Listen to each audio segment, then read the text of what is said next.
Hello guys! Nagkikrave daw si Allison ng donuts. Saktong-sakto nga naman, may nadaanan kaming donut shop. Sobrang kikit naman ng mga donuts na to.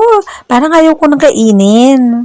Mama, gusto ko yung donut na Santa Claus. Ilan ang gusto mo? Lahat. Oh, grabe. Baka naman magka-diabetes ka, iha, isa lang ha. Anong flavor ang gusto mo? Gusto ko yung Santa na head. Yung kulay white? Yung nasa Yes. dulo? Ah, sige. Saktong-sakto, isa lang yun.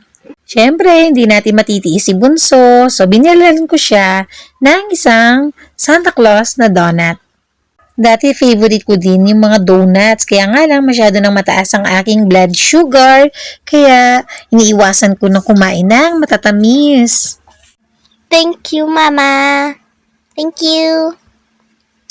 Yan, ang favorite ni Allison. Donuts. Mahilig talaga to sa mga sweets eh. Ayan oh. Ang Cute. cute, diba? Favorite talaga niya yung donut na yan. It's an elf. Yeah, it's elf ba or Santa Claus? Elf. Ah, elf pala siya. Akala ko Santa. Elf pala yung nabili natin. Tara, kain po tayo ng donut. Favorite ko po talaga ang donuts. So,